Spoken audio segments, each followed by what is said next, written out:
La 10.191e séance du Conseil de sécurité est ouverte. L'ordre du jour provisoire de la présente séance est maintien de la paix et de la sécurité en Ukraine. L'ordre du jour est adopté. Conformément à l'article 37 du règlement intérieur provisoire du Conseil, j'invite les représentants de la Finlande, de la Lituanie, de la Pologne, de la Roumanie et de l'Ukraine à participer à la présente séance. Il en est ainsi décidé. Conformément à l'article 39 du règlement intérieur provisoire du Conseil, j'invite les intervenants suivants à participer à la présente séance. Madame Rosemary Di Carlo, secrétaire générale adjointe aux affaires politiques et à la consolidation de la paix, et Monsieur Indrika. Conformément à l'article 39 du règlement intérieur provisoire du Conseil, j'invite également Son Excellence Monsieur Stavros Lambrinidis, chef de la délégation de l'Union européenne auprès de l'Organisation des Nations unies, à participer à la présente séance.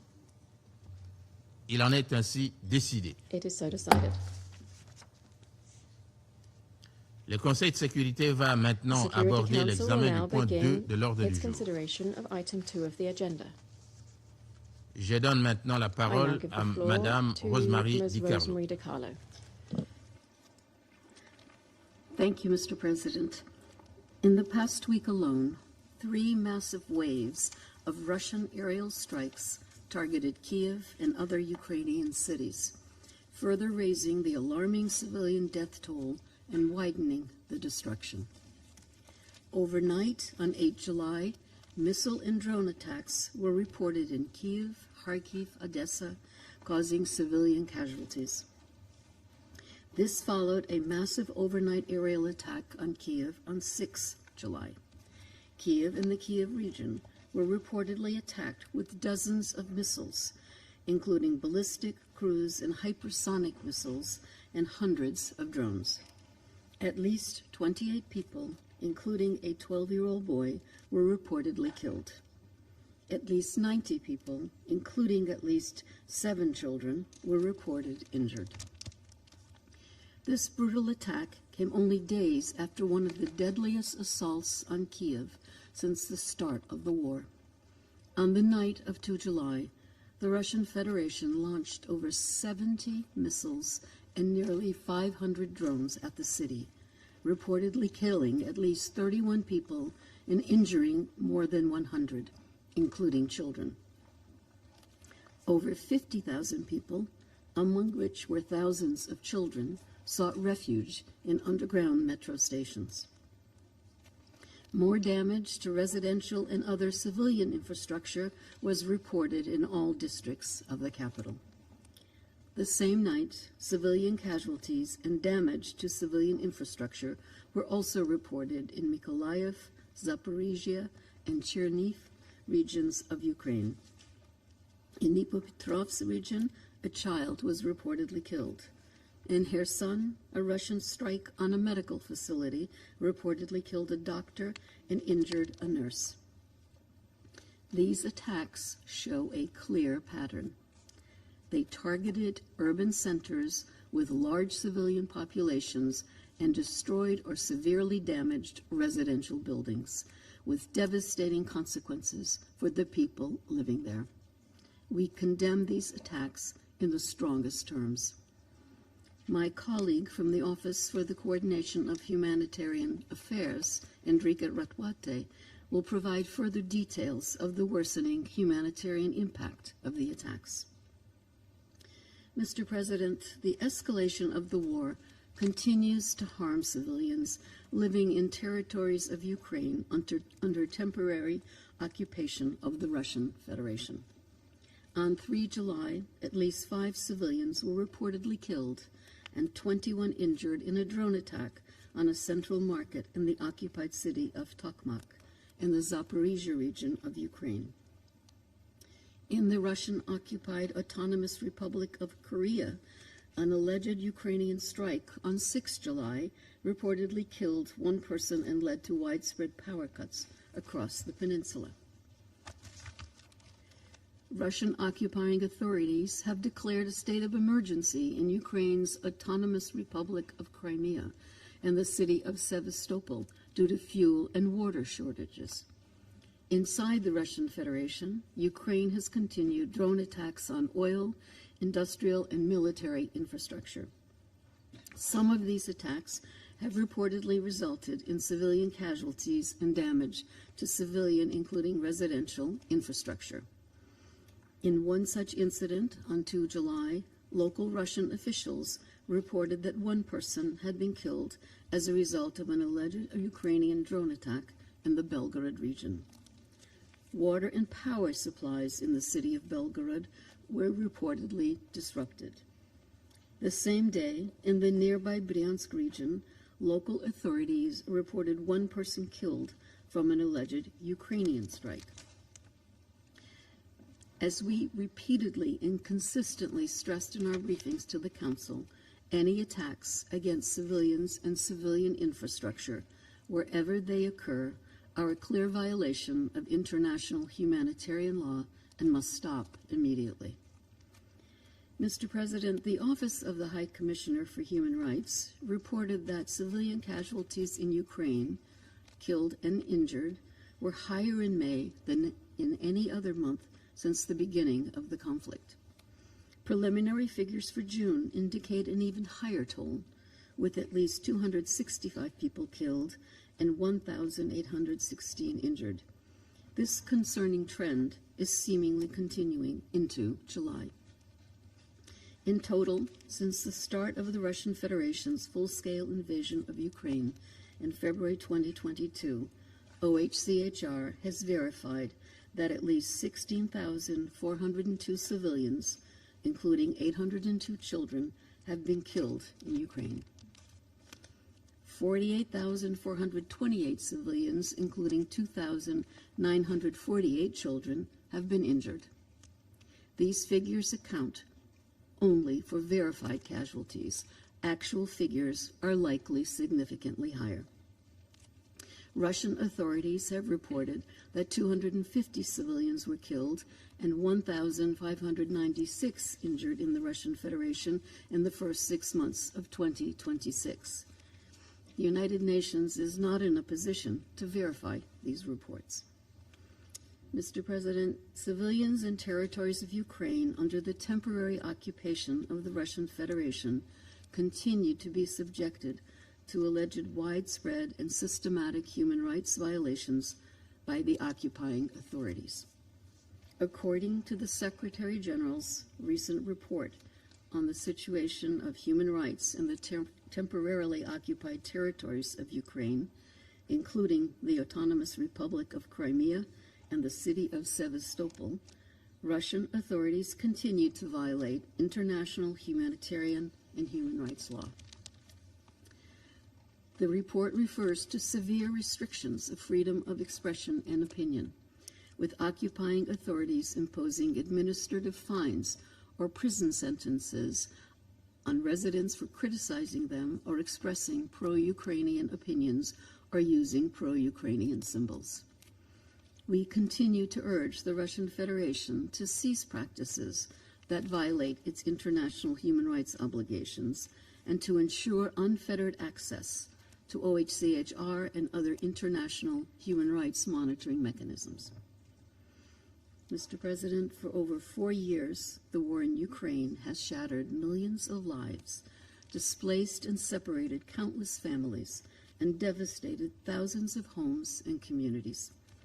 This war continues to undermine international law and erode regional peace and security. Its consequences continue to inflict a devastating toll and a higher cost for all concerned, with Ukrainian civilians bearing the brunt. There are no military solutions that could bring about lasting peace.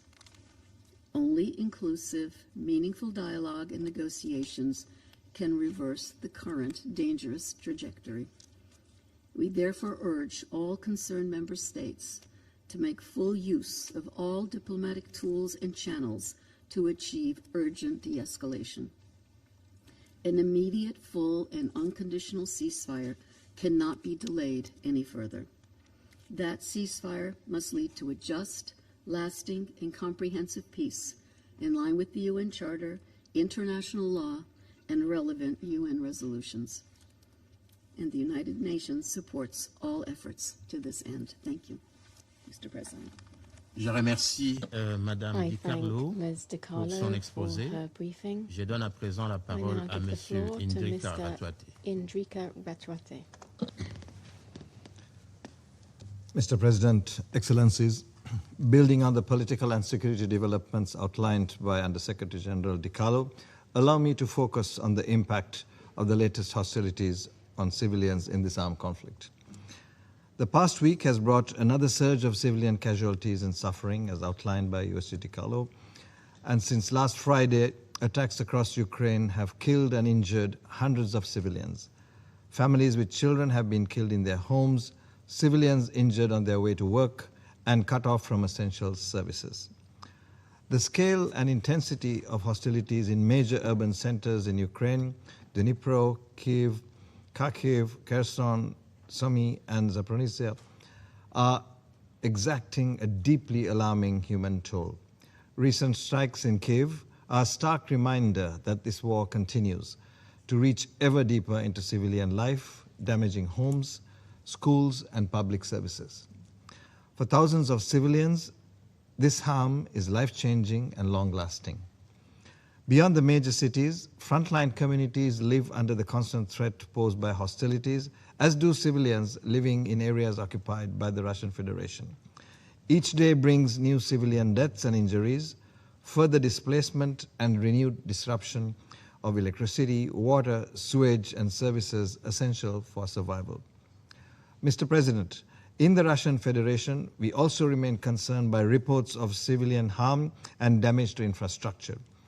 The absence of a United Nations monitoring presence does not diminish the seriousness of these reports. Mr. President, as the fighting intensifies, opportunities to reach civilians safely are narrowing. For example, in parts of Donetsk region, humanitarian access has been intermittently suspended, making it harder for humanitarians to help civilians leave these areas and for humanitarian relief to reach those who remain. International humanitarian law binds all parties to this armed conflict wherever they carry out military operations. The parties must apply it in good faith and maximize the protection of civilians and vital infrastructure on which they depend.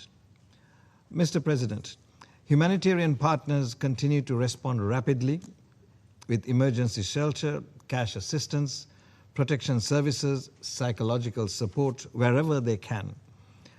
But the operating environment is becoming increasingly unpredictable and volatile as the evolving tactics of warfare change the risks faced by civilians, including humanitarian workers. As the civilian toll of hostilities expands in scale and geography, humanitarian organizations are responding simultaneously to multiple emergencies while sustaining assistance to communities already enduring years of conflict. The dangers of delivering that assistance continues to increase. Just last week, a humanitarian convoy was struck by a drone in Ukraine-controlled Dnipro region, the third such incident in 2 months. Attacks also damaged a Ukrainian Red Cross warehouse, destroying humanitarian supplies intended for civilians. Overall, attacks harming humanitarian personnel and damaging their assets have increased by more than 20% compared to the same period last year. Mr. President, every attack denies civilians and humanitarian assistance that they need to survive. Humanitarian personnel and assets must be protected. Rapid and unimpeded passage of humanitarian relief for civilians in need must be facilitated. International humanitarian law requires it. Mr. President, the scope for practical humanitarian engagement is still there, and it can save lives. The United Nations Office for the Coordination of Humanitarian Affairs remains ready to support practical arrangements that enable the delivery of aid to those who need it and safe voluntary civilian evacuations from areas of hostilities wherever they are and may choose to go. Mr. President, humanitarian organizations can only respond at the required pace and scale if they are able to remain safe and present to deliver. That requires protection for humanitarian personnel and assets, safe and sustained access, practical arrangements to facilitate humanitarian action. It also requires sustained and flexible funding. Without these elements, the reach of humanitarian organizations continue to contract while the needs of civilians continue to expand. Mr. President, the imperatives are clear. All states must use their influence to ensure respect for international humanitarian law. This means protecting civilians, including humanitarians, as well as critical infrastructure. It means ensuring that humanitarian organizations have unimpeded access to communities in need wherever they are. Through engagement with both sides, practical arrangements can and must be put in place. Mr. President, whatever the pace of political efforts, civilians cannot wait. Their needs are immediate and growing. They need protection and assistance now. I urge the members of this Council to use their influence to pursue every practical opportunity to prevent further civilian suffering. I thank you. Je remercie M. Ratuate pour son exposé. Je donne maintenant la parole aux membres du Conseil qui souhaitent faire une déclaration. Je donne donc la parole au représentant, à la représentante de la Lettonie. Merci, Monsieur le Président. Thank you, Mr. President. I thank Undersecretary General De Carlo and Acting ASG Ratuate for their factual and detailed briefings outlining the ever more severe impact of Russia's aggression on Ukrainian civilians. In the first 7 days of July, 93 Ukrainian civilians were killed and over 500 injured.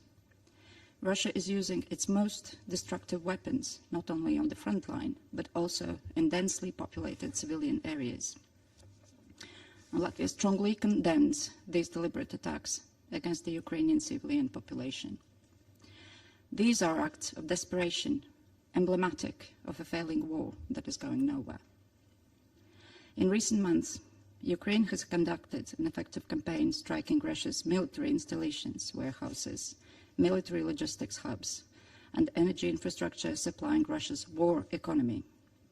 In doing so, Ukraine has exercised its legitimate right to self-defense against aggression in line with Article 51 of the Charter.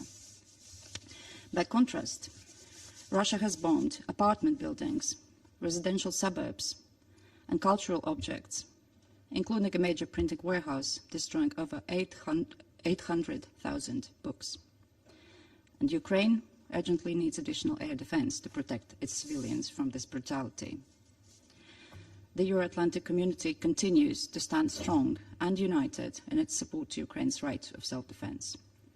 Yesterday, 32 heads of state and government delivered a clear message from Ankara, and I quote, "Ukraine contributes to transatlantic security, and allies stand united in our unwavering support for Ukraine in defending its freedom, sovereignty and territorial integrity." End of quote. Indeed, this is a key takeaway. Ukraine is a security contributor, a contributor to European and global security, including our Gulf partners, a contributor to the defense of international law and human rights, a contributor to the defense of the UN Charter. Mr. President, Russia has lost over 1.4 million soldiers in this war. Up to 35,000 Russian soldiers are dying every month, several thousand above the recruitment rate. The Russian armed forces are experiencing the deadliest and slowest advance of any military campaign over the last century. the aggressor continues to increase the illicit recruitment of foreigners into its army and military industry, using deceptive recruitment practices that target economically and socially vulnerable people from Africa, Latin America, and Asia. Russia is also intensifying its aggressive policies to intimidate those supporting Ukraine's self-defense. Countries in the region, including my own country, Latvia, have faced Russia's campaigns of lies and threats, increasing hybrid activities and provocations. Latvia will continue to expose Russia's actions, lies, and deflection. Russia is trying to shed its pariah status into international politics and portray itself as a victim. In this regard, the International Olympic Committee's provisional decision to lift suspension of the Russian Olympic Committee is sending a dangerous message. Accountability can wait while Russia's war continues. It is unacceptable. There should be no red carpets for Russia while missiles fall. Mr. President, Ukrainian society is united in fighting for its freedom in a sovereign, democratic Ukraine. Meanwhile, the Russian leadership fears accountability and its own people.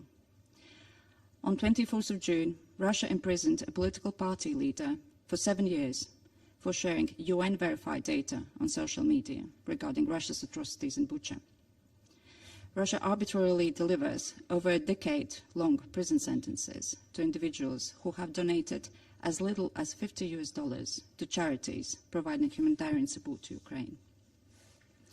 Russia has illegally and arbitrarily detained thousands of Ukrainian civilians, which constitutes grave violation of international humanitarian and international human rights law. Up to 92% of the released civilians report having experienced systemic torture or ill treatment during detainment. Civilians are not prisoners of war and must not be used as bargaining chips. Latvia calls for immediate release of the detained civilians and underlines the importance of a full, all-for-all detainee exchange as part of just end to this war. Mr. President, all but one around this table have been calling for a ceasefire.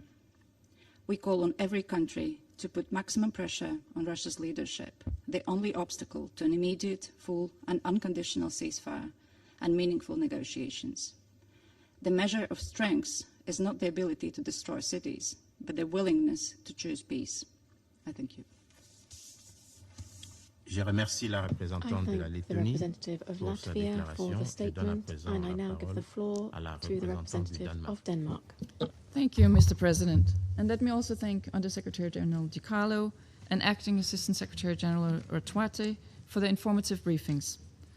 Mr. President, we have convened once again to discuss another shocking escalation in Russia's attacks on Ukraine's civilian population. In this 5th year of senseless war against a peaceful neighbor in violation of the UN Charter, we continue to witness dangerous and reckless developments.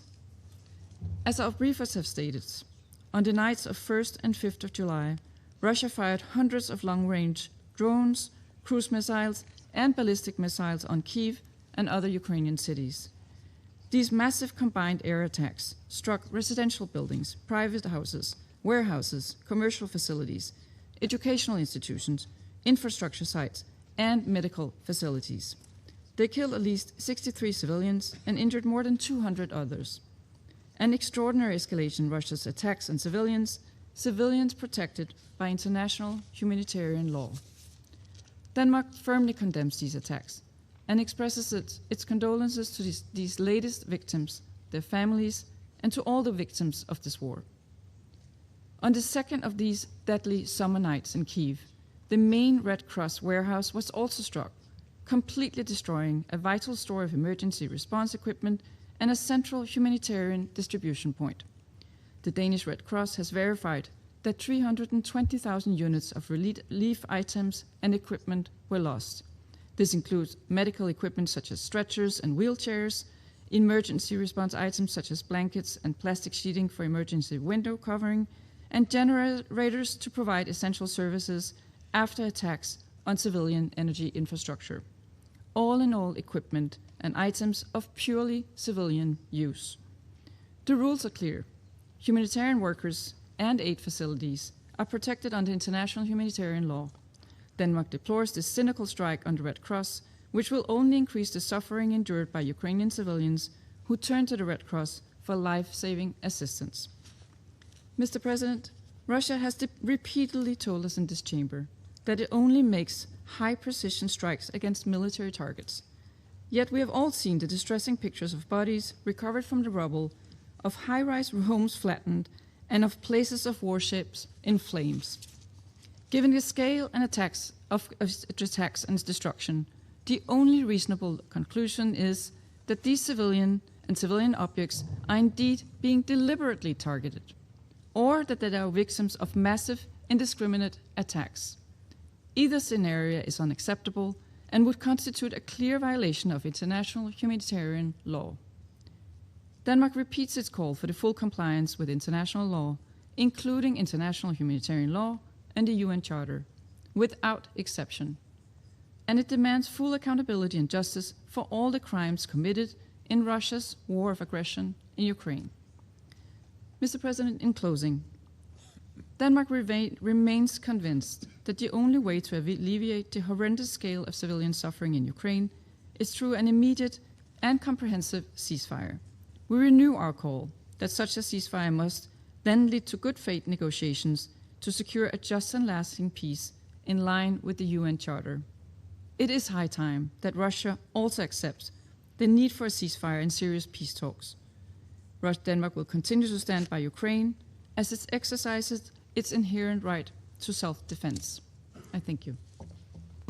Je remercie la représentante du Danemark I pour sa thank the déclaration. representative Je of donne à Denmark présent for la the parole statement, au and I now give the représentant floor to the representative of France. Merci, Monsieur le Président, Thank et you, merci Mr. d'avoir President, organisé and cette thank you réunion for convening this justifiée par la meeting, which gravité is justified nouvelles by the attaques gravity russes of contre the les fresh civils en Russian Ukraine. attacks on civilians in Ukraine. Je remercie la secrétaire I'd générale like to adjointe, thank the Undersecretary General, Ms. Rosemary ainsi DiCarlo, que le sous-secrétaire and général, M. the Indrika Acting Assistant Secretary General, Mr. pour leurs Indrika interventions. Ratwate, for their Ce briefings. Conseil se réunit à nouveau This Council dans le is once contexte again d'une meeting escalade de violence against the backdrop qui n'en of finit plus et an s'exerce à l'encontre unrelenting des civils escalation des of grandes villes violence ukrainiennes. targeting civilians in particulier de Ukraine's sa major capitale. cities, particularly its capital. La Russie a en effet attaqué massivement Kiev la semaine dernière. à Last deux week, reprises. Russia launched two Dans la nuit du large-scale 1er au 2 attacks against juillet, Kiev puis dans la during the nuit night du of the 5 au 1st to the 6 2nd of juillet, July, and then again touchant during the night of the plusieurs 5th to the 6th of causant la July. mort de Several respectivement residential 21 et buildings 31 were personnes struck. The et attacks killed faisant 21 and des then dizaines de 31 blessés à chaque fois. people respectively, with dozens more injured Pour on ce each faire, elle n'a pas occasion. hésité, la Russie, In à carrying out these employer contre attacks, des Russia did quartiers not civils hesitate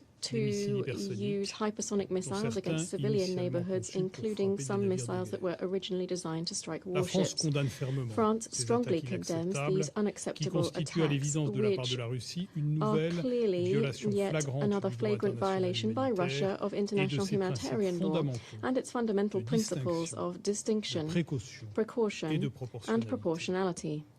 La France réaffirme son France soutien reaffirms its indéfectible unwavering et sa support solidarité for and solidarity ukrainien with dans the l'épreuve. Ukrainian people in the face of this ordeal.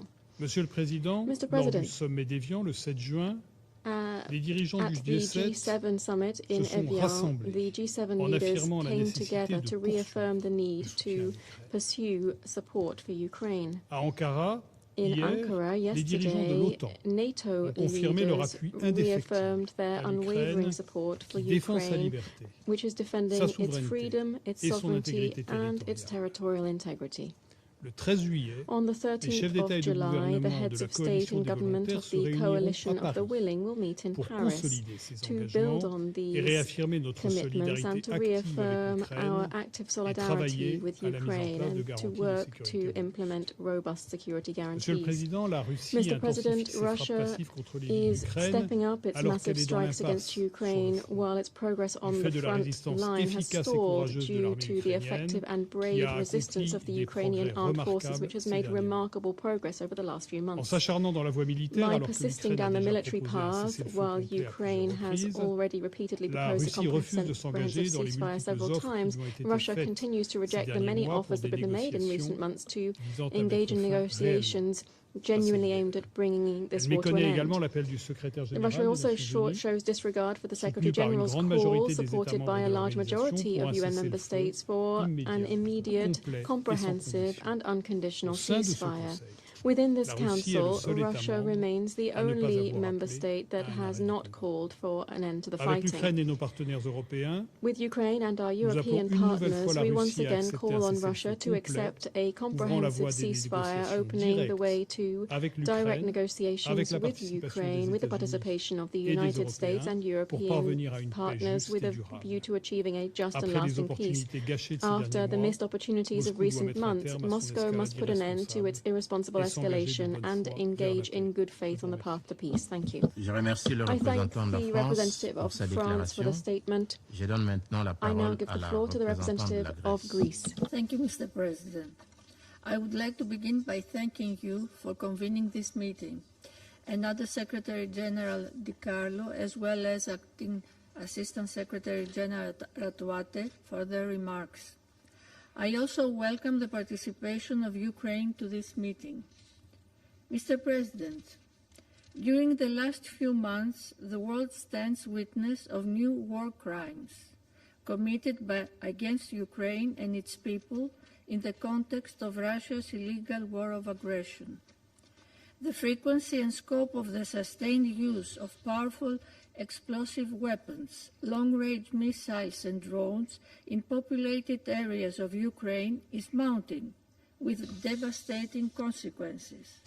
These consequences would have been avoided if international humanitarian law would have been duly respected. The latest 3 large-scale attacks with the use of hundreds of such weapons only in 8 first days of July continue the same pattern.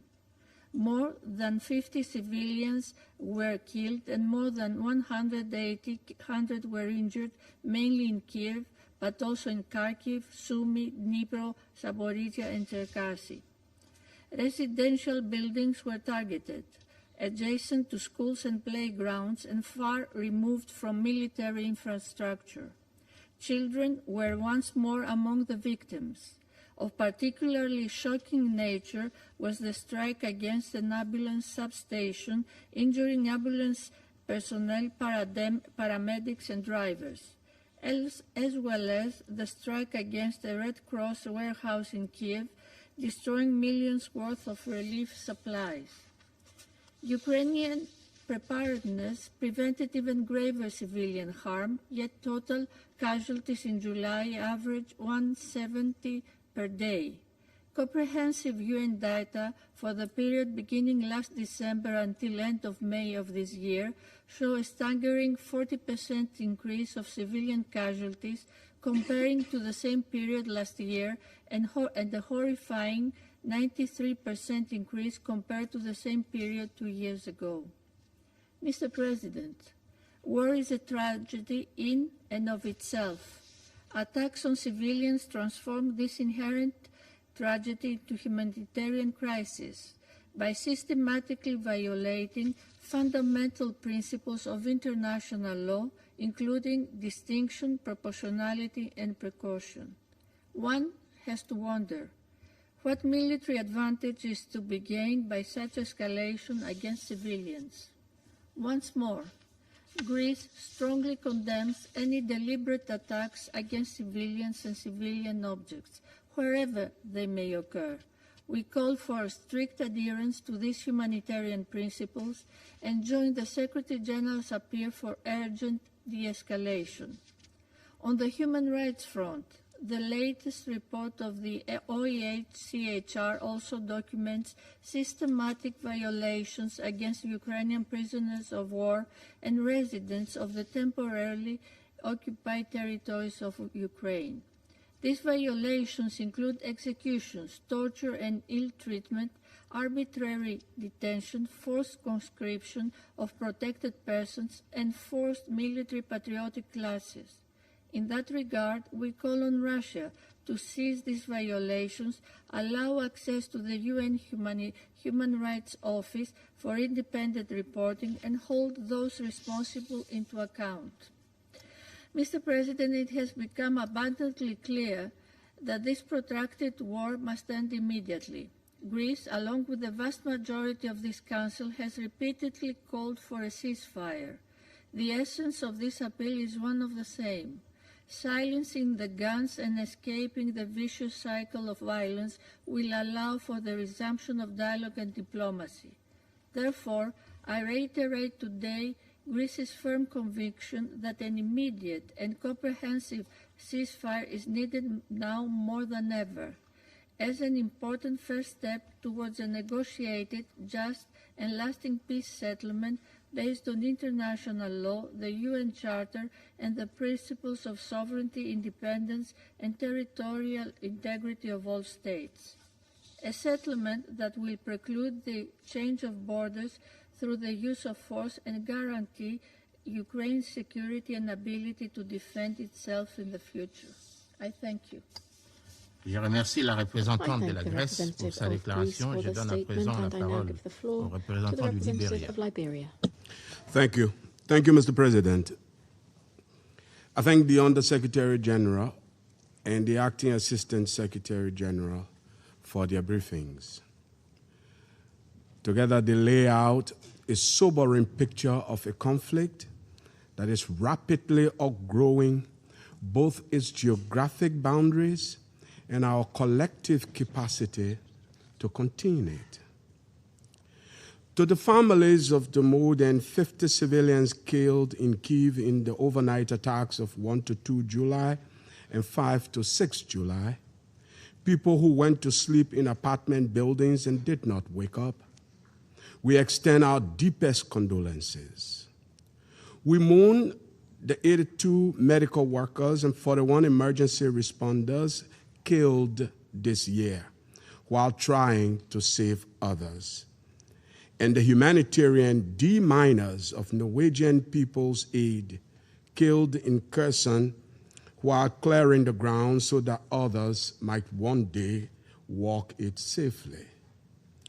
And we grieve every innocent life this war has claimed on whichever side of the border it was lived. Mr. President, the law admits no ambiguity. Attacks directed against civilians or indiscriminate attacks in densely populated areas are clear violations of international humanitarian law. Over 1,270 civilians killed and nearly 6,900 injured in 6 months, a 40% increase, as we've heard, over the previous year, is not collateral misfortune. It is the collapse of the architecture of humanity in warfare. Liberia demands strict observance of distinction, proportionality, and precaution by all parties, principles that remain paramount as we uphold the UN Charter and recall the fundamental sovereignty and territorial integrity principles with which this conflict began.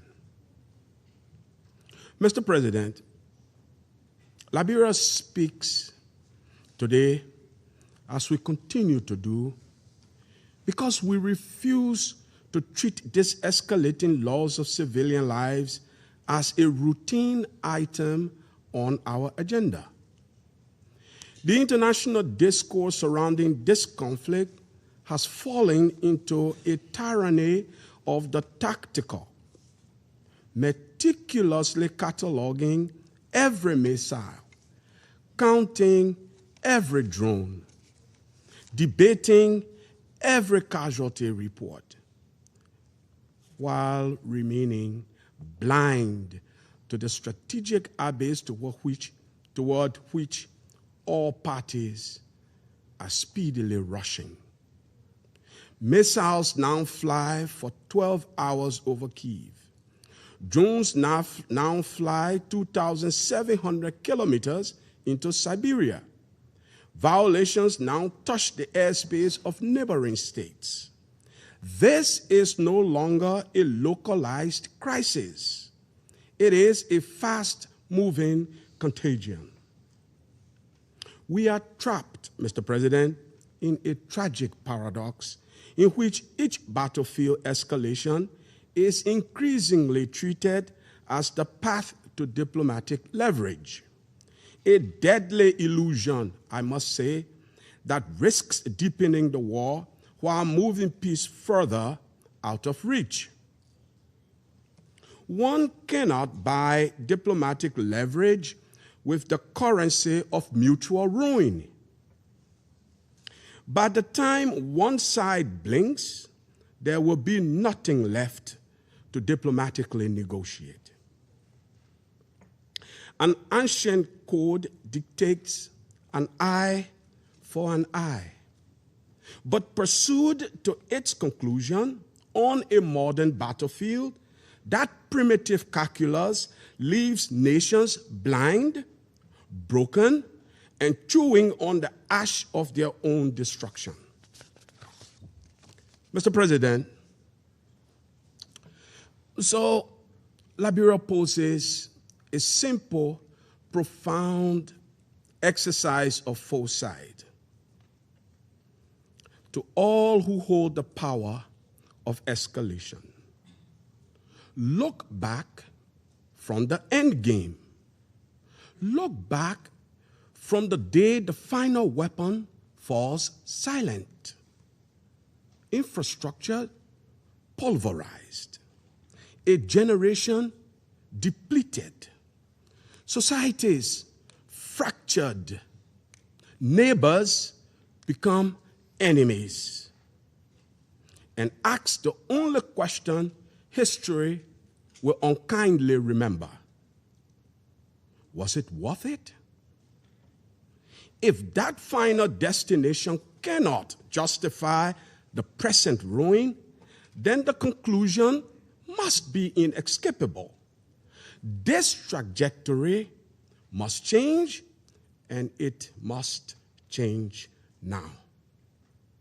Excellencies, Liberia knows this truth not from briefings, but from memory.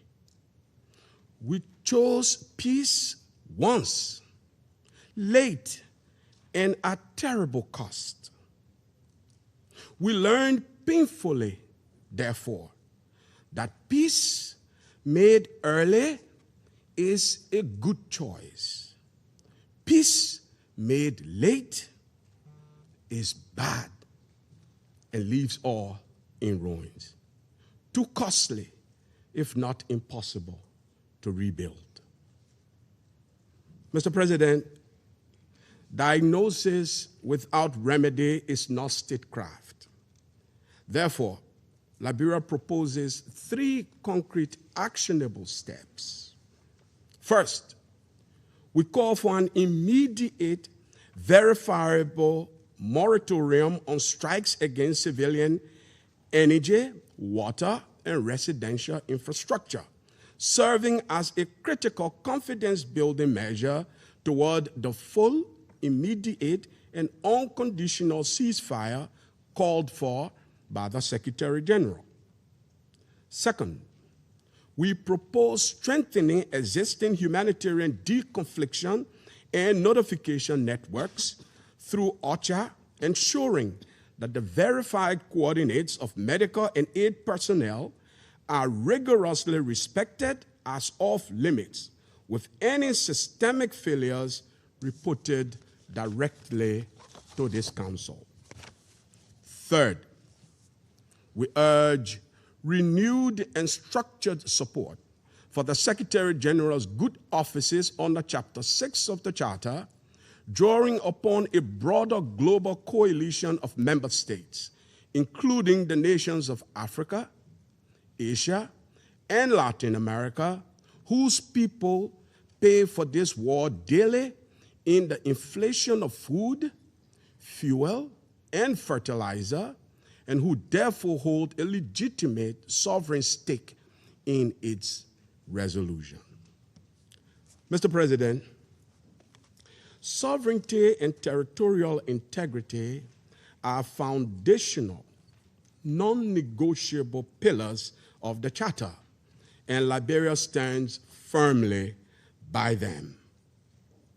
Let history record that this council did not quietly watch the graves of this war multiply.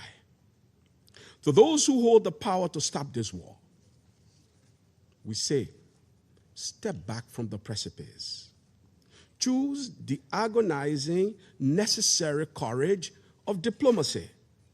End this war now, because the only peace left behind by total attrition is the peace of the graveyard. But the peace built on the Charter is a future of justice and security for all people. I thank you for your kind attention. Je remercie le représentant du Libéria. Je donne à présent la parole à la représentante de la Fédération de Russie. Господин председатель, Mr. President, сегодня членам Совета Безопасности в очередной раз приходится тратить время на заседания, хотя позиции сторон всем хорошо известны. Но нашим западным коллегам сложно отказаться от возможности еще раз попробовать вдолбить придуманный нарратив о невинной Украине, якобы спасающей мир от России агрессора. Сценарий таких заседаний предсказуем и не меняется более 4 лет. What is being read out during such meetings is a set of unfounded accusations against our country and routine phrases about alleged commitment to peace. Well, maybe they will add something new, like the phrases "enough is enough." At the same time, they will not talk about the root causes of the Ukrainian conflict and their direct role in stoking its fire. The crisis in Ukraine did not begin in February 2022.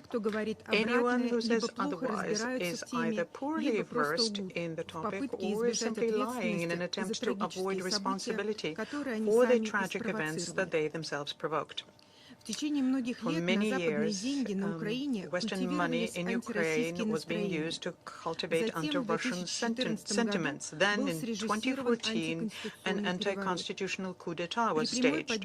With the direct support of Western countries, nationalist forces were brought to power, which immediately began repressions against the Russian-speaking population of Donbass and the Crimea. For those who have forgotten, I will remind you that under the leadership of Zelensky, who promised peace, dialogue, and unity in the elections in 2019, Ukraine ended up being the implementation of the anti-Russia project, alien to the people and aimed at destroying not just the historic memory, but also the very cultural and spiritual identity of millions of its people. The right to life, language, and security of the residents of Donbass who have been under shelling, blockade, and the threat of physical destruction all these years has been cynically trampled underfoot. It was under Zelensky that the persecution of the Ukrainian Orthodox Church, the persecution of monks, and the destruction of Orthodox shrines took on its ugly and tragic forms. At the same time, the West was not an idle outside observer of the unfolding tragic events. To the contrary, it was the West who all these years nurtured the Kiev regime and used the guise of the Minsk agreements to pump Ukrainian weapons and eventually turned it into a springboard for war with Russia. In this regard, the special military operation was a necessary response to the militarization of Ukraine, terror against the inhabitants of Donbass, and a direct threat to Russia's security. Mr. President, European colleagues can talk as much as they wish about peace, humanity, and the protection of civilians, but it has long been impossible to hide the main thing behind this hypocritical rhetoric, namely that they are direct participants in the conflict around Ukraine.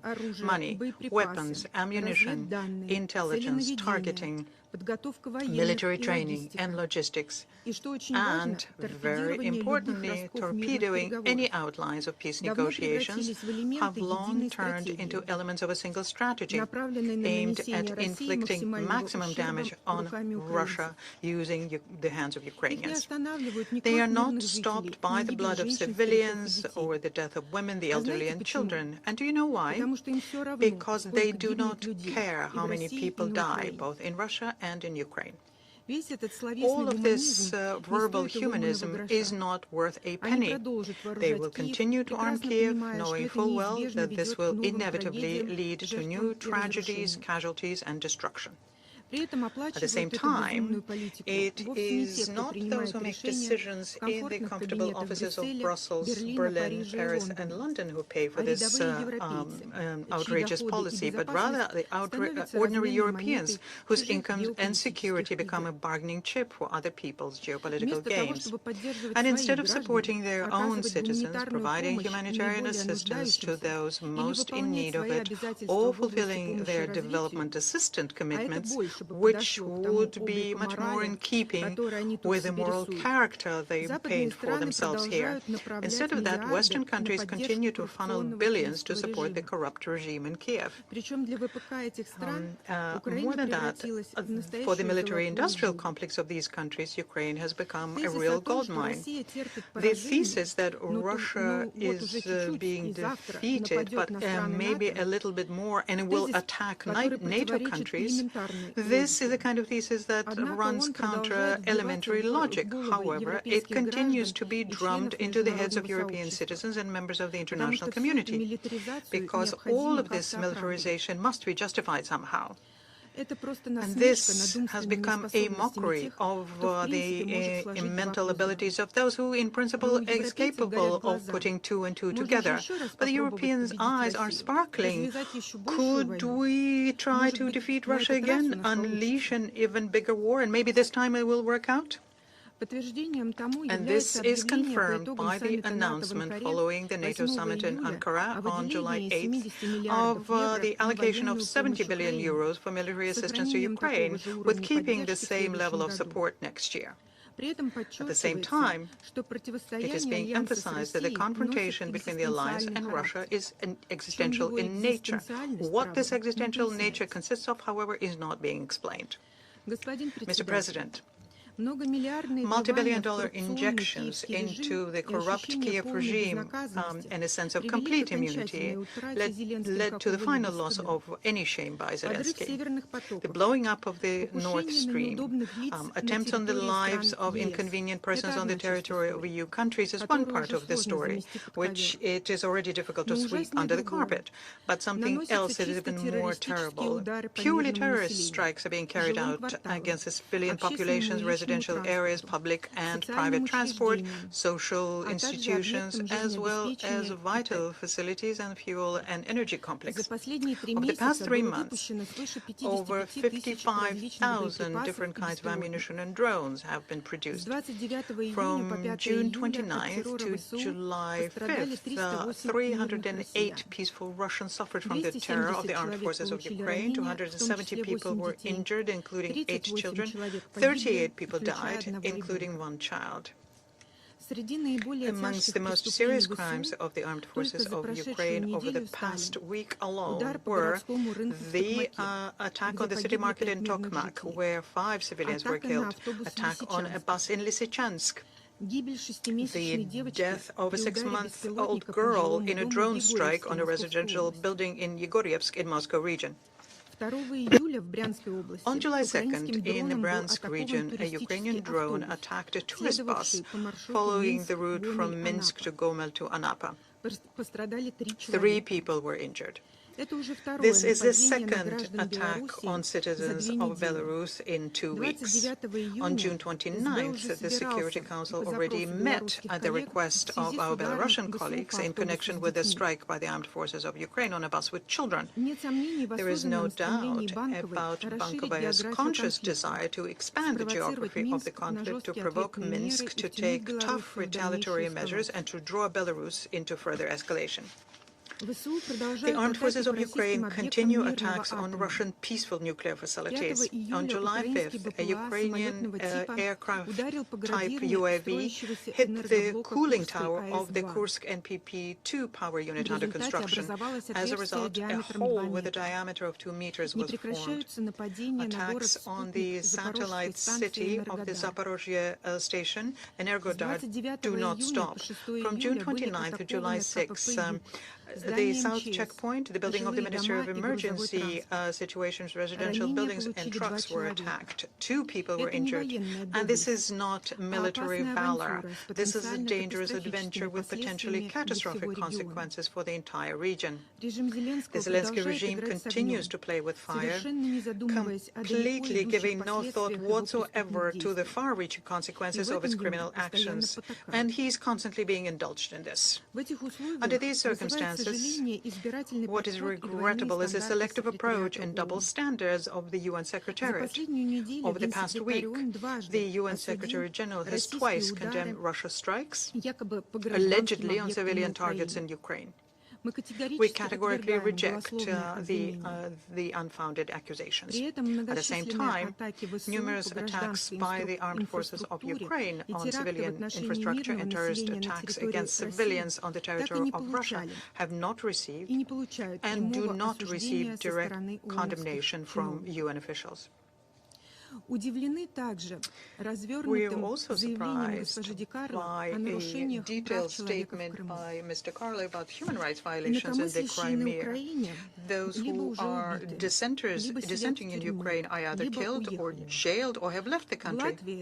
In Latvia, also people are jailed, those who are protecting the rights of Russian speaker Alexander Vatanenko and Viktor Gushenko and many others. On the fact that the Russian language is legislatively banned in Ukraine, that if you speak Russian, you can pay for this with your health or even life. Do you consider that to be a normal situation? We are awaiting from Antonio Guterres' reaction to our letter where we draw attention to the most recent egregious steps undertaken by Zelensky in this regard. We are also waiting for Mr. Guterres' reaction to the photo and video materials from the site of the tragedy in Starobelsk, as well as the recordings of witness testimonies which we handed over to the director of the UN Information Center in Moscow, Mr. Kuznetsov, during a meeting at the Russian Foreign Ministry on June 6th. And we are ready to assist UN representative in conducting a verification visit to Starobelsk from Moscow, as was done on June 2nd by the ICRC delegation. Mr. President, the crimes of the Kiev regime cannot go unpunished. On the night of July 5th to 6th, in response to terrorist attacks, the Russian armed forces struck using high-precision long-range weapons and attack UAVs at military-industrial complex facilities, as well as the infrastructure of military airfields in the Dnipropetrovsk, Poltava, Cherkasska, Chernihiv, and Kiev regions. In Kiev and the Kiev region, enterprises involved in the production of weapons were hit. In addition, a blow was inflicted on fuel supply facilities which are being used in the interest of the armed forces of Ukraine. The targets of the attacks were not civilian objects, as Ukrainian propaganda is trying to present, but elements of military infrastructure directly used to conduct hostilities against Russia. The whole world saw footage of the secondary detonation of an allegedly civilian object, but in fact an ammunition depot in the suburbs of Kiev in the town of Vishnyovo. And this is a clear confirmation of the fact that the civilian population of Ukraine is being used as human shields. Another popular narrative amongst Ukrainians is that Kiev is seizing the initiative on the battlefield, but no. Since the beginning of the year, 133 population centers have been liberated and more than 3,000 square kilometers of the territory in Donbass and Novorossiya have been taken under control. In June alone, 29 population centers were liberated. Full control has been established over Konstantinovka, which is the most important component of the Slaviansk-Kramatorsk-Konstantinovka fortified area. That's the truth. But in their pursuit of the next tranche, Zelensky is selling strikes on Russian infrastructure to the West as some imaginary turning point that is about to force Russia to agree to a ceasefire. And again, no. Our hearing is excellent, and we hear statements made by the representative of the Kiev regime, including the head of Zelensky's office, Budanov, when they say that they are not thinking about any kind of real peace in Kiev. They are ready in Kiev to fight for years, bringing, I quote, escalation to the maximum and essentially pushing their country towards self-destruction. We also hear perfectly well how Kiev's Western patrons, hiding behind the rhetoric of peace, encourage attacks deep into Russia. They say that they will help end the war. Escalation will not lead to peace. It will lead to more destruction and victims. And there is no reason whatsoever for the Russian Federation to stop pursuing the implementation of all of the goals of the special military operation. I thank you for your attention. Je remercie la représentante de la Fédération de Russie. Je donne à présent la parole au représentant de la Chine. President, I would like to thank USG DiCarlo and acting ASG Ratwat for their briefings. The present development of the Ukraine situation is a cause for concern. Parties conduct frequent military attacks with higher intensity in greater scale and larger scale than before, resulting in significant civilian casualties and infrastructure damage. China condemns any attacks against innocent civilians and calls on relevant parties to cease attacks on civilians and civilian infrastructure. In light of the recent development, as well as the briefings just given, I would like to offer the following observations. First, it's necessary to exercise restraint and make every effort to de-escalate the situation. Recently, the parties have been caught up in a vicious circle of military confrontation and retaliation, which not only inflicts profound suffering on civilians, but also further fuels hatred and intensifies conflict, making the path to peace negotiations even more arduous and tortuous. The parties should remain calm and exercise restraint, strictly abide by international humanitarian law, and make every effort to de-escalate, thereby creating conditions for early ceasefire and an end to hostilities. Second, it's necessary to remain patient and strive to resume dialogue and negotiations. Recently, the major parties continue to state their positions on peace talks. Although differences remain significant, they all support a political solution to the crisis and hope for early peace. This is a hard-to-find consensus. The parties should remain patient, actively demonstrate political will, resume dialogue and negotiations at earliest opportunity, and strive to reach a comprehensive, lasting, and binding peace agreement. Third, it is necessary to remain rational and address each other's security concerns. No negotiation is smooth sailing, and no conflict is resolved overnight. This is particularly true for the Ukraine issue. As parties have their own respective security concerns, they should find the greatest common denominator that accommodates each other's security concerns, eliminate the root causes of the conflict in accordance with the principles of the UN Charter, promote the establishment of a balanced, effective, and sustainable regional security architecture, and achieve long-term stability and peace in the region. President, China has consistently upheld an objective and impartial stance on the Ukraine issue.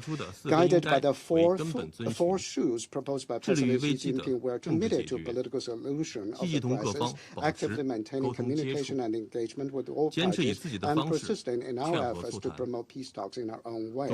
China would like to continue working with the international community and play a constructive role in advancing an early political solution to the crisis. Thank you, President. Je remercie le représentant de la Chine pour sa déclaration. Je donne à présent la parole au représentant de la Somalie. Thank you, Mr. President. At the outset, we thank USG DiCarlo and Acting ASG Ratwati for their comprehensive briefing. As we gather here today, our delegation remains deeply concerned by the ongoing hostilities and the continued worsening of humanitarian and security situation in Ukraine. Recent developments demonstrate that the longer this conflict continues, the more human suffering is prolonged and the prospect for sustainable peace diminished. Mr. President, our delegation is deeply troubled by the continuous escalation of military actions, including those targeting critical civilian infrastructure. The protection of civilian and civilian infrastructure including the preservation of schools, homes, and hospitals, are non-negotiable obligations enshrined in international humanitarian law. In this regard, we call on all parties to strictly adhere to their obligations under international humanitarian law. Mr. President, we remain convinced that there is no military solution to this protracted conflict. Diplomacy and dialogue are the only viable means bringing this crisis to an end. We reiterate that all parties must prioritize de-escalation, exercise utmost restraint, and commit to immediate and comprehensive ceasefire. While we note the current diplomatic efforts are on hold, we welcome the recent efforts to keep communication channels open, including renewed high-level political dialogue and discussions aimed at establishing an accelerated timeline for peace. We continue to encourage international initiatives that can lay the groundwork for a constructive path to a cessation of hostilities. Mr. President, a durable and just resolution of this conflict must address the underlying causes of the conflict and fully be consistent with the purpose and principles of the United Nations Charter. Lasting peace will require compromise, confidence-building measures, and shared vision of common and sustainable security. In closing, Mr. President, my delegation reaffirms its unwavering support for all diplomatic efforts to aim at achieving a resolution that restores peace, security, and stability in the region. I thank you. Je remercie le représentant de la Somalie pour sa déclaration. Je donne à présent la parole au représentant des États-Unis. Thank you, Mr. President, and thank you, Undersecretary De Carlo and ASG Ratwate, for your briefings today. Russia's most recent attacks on Kiev between July 2nd and July 6th reportedly killed at least 50 civilians and injured many more. Images show apartment buildings destroyed and civilians grappling with the destruction. Videos show first responders fighting to contain fires and to rescue those trapped under rubble. Civilians are enduring the brunt of this senseless violence. The United States stands with Ukrainian citizens who continue to withstand attacks that destroy their homes, critical infrastructure, and cultural heritage. We need no more evidence of why the war must end. Neither should the Russian Federation, as it continues to take nearly 40,000 casualties each month. President Trump has made clear that Russia should make a deal, stop the killing, and end the war. Time is not on its side. Both sides must return to the negotiating table, as there is no military solution to this war. The United States remains committed to President Trump's objectives of achieving an immediate ceasefire and a negotiated resolution of the Russia-Ukraine war as soon as possible. I thank you. Je remercie le représentant des États-Unis pour sa déclaration. Je donne à présent la parole au représentant du Royaume-Uni. Thank you, President. And I thank USG De Carlo and Acting ASG Ratwate for briefing us today. The Council meets today because Russia continues to choose escalation over peace.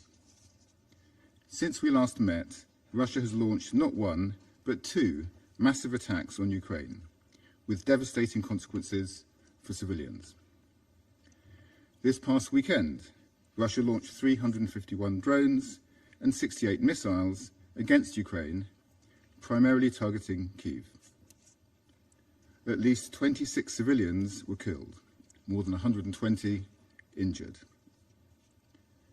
This is not an isolated incident, but rather part of a deliberate and escalating campaign of long-range strikes against Ukrainian cities.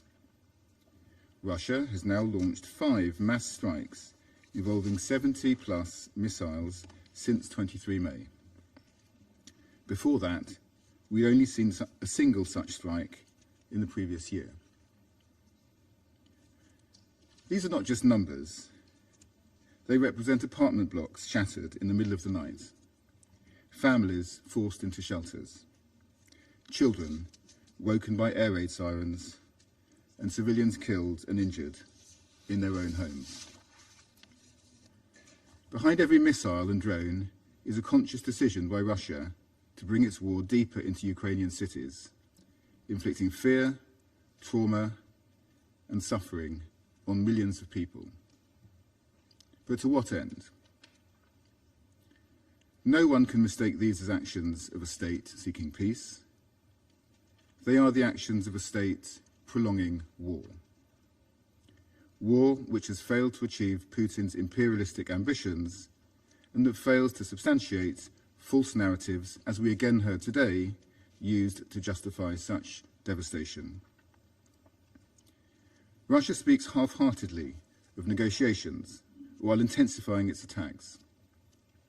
It claims to want security while violating the sovereignty and territorial integrity of its neighbour. Every member of this council is calling for fighting to stop, but Russia refuses to listen. This escalation will not bring peace. More civilian casualties will not bring a sustainable settlement.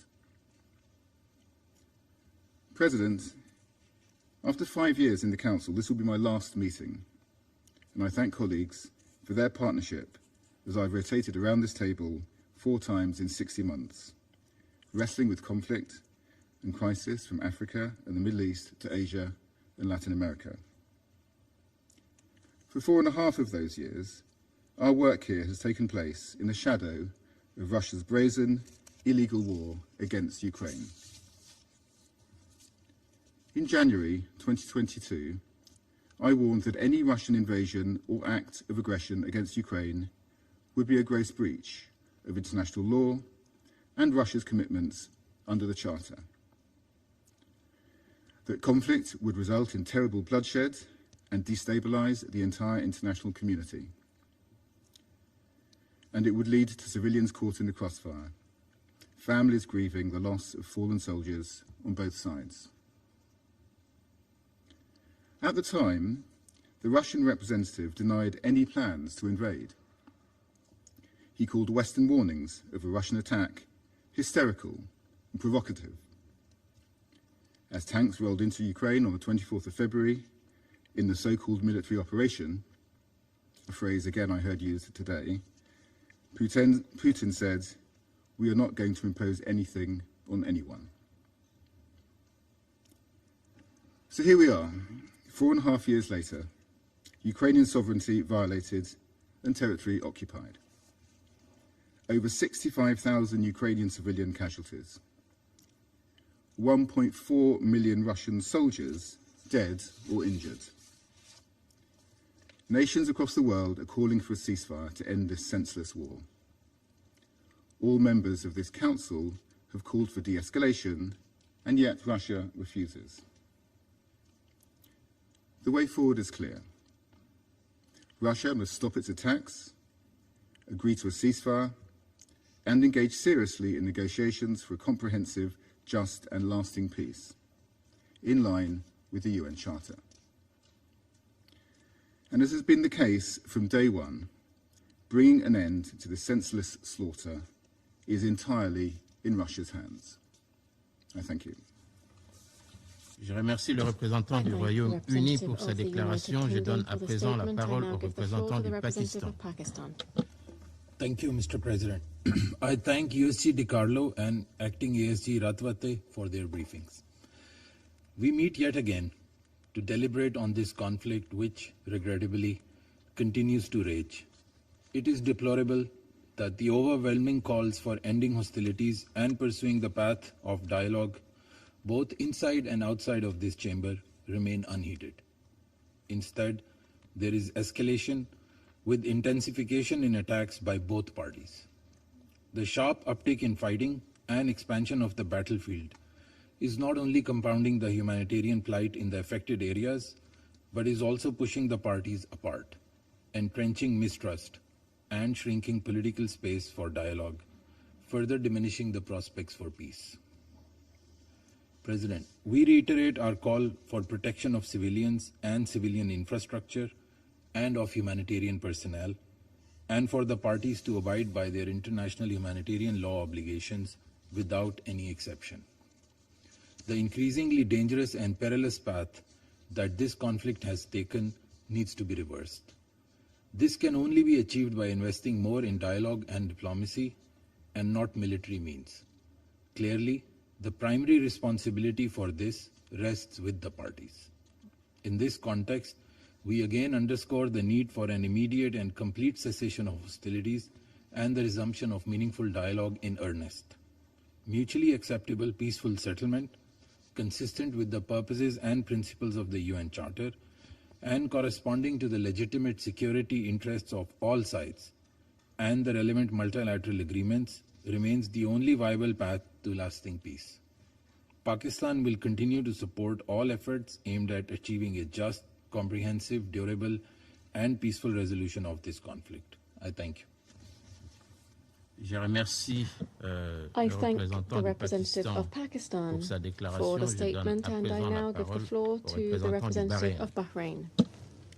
شكرا سيد الرئيس. أتقدم بالشكر إلى السيدة روزماري ديكارلو وكيل الأمين العام للشؤون السياسية وبناء السلام، والسيد رتواتو القائم بأعمال مساعد الأمين العام للشؤون الإنسانية ونائب Assistant Secretary General for Humanitarian Affairs and Deputy Emergency Relief Coordinator, and I would like to welcome all of the participants in this meeting today. The Kingdom of Bahrain has been following with a great deal of concern the intensification of the escalation in the context of the Russian-Ukrainian war, as well as the increased attacks against two parties, which resulted in great civilian casualties. We deplore the increased number of victims amongst civilians and amongst them children. We call for full respect of international law, international humanitarian law, in particular the principles of the protection of civilian and civilian infrastructure. The Kingdom of Bahrain, Mr. President, expresses its regret having to do with the increased number of civilian victims, and this compounds the humanitarian suffering and civilian suffering. The broadening of military operations, which is now beyond the front lines, as well as using the long-range missiles and drones, reaffirms the absolute need to intensify international efforts so as to arrive at an immediate ceasefire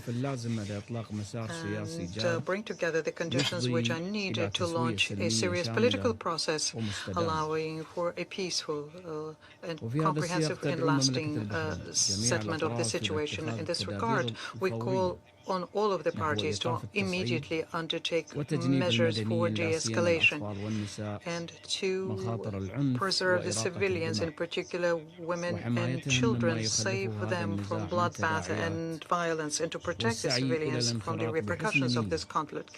The parties must participate in good faith in the ongoing discussions with the mediation of the United States so as to arrive at a lasting ceasefire and put an end to this war and avoid a new bloodletting and civilian suffering, and reduce the divergence between the two parties and thus create conditions necessary for lasting and comprehensive peace, allowing to restore peace and stability on the European continent. In conclusion, I'd like to say that dialogue and diplomacy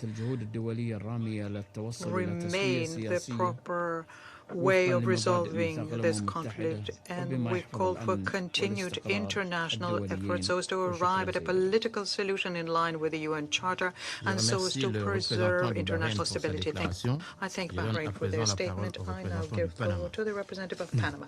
Gracias, señor presidente. Thank you, Mr. President. Agradecemos a la señora Rosemary We'd like to thank Ms. Rosemary DiCarlo, Under-Secretary General for Political and Peacebuilding Affairs, and Mr. Enrique Ratuate, Acting Assistant Secretary General of OCHA, for the valuable briefings on the situation on the ground.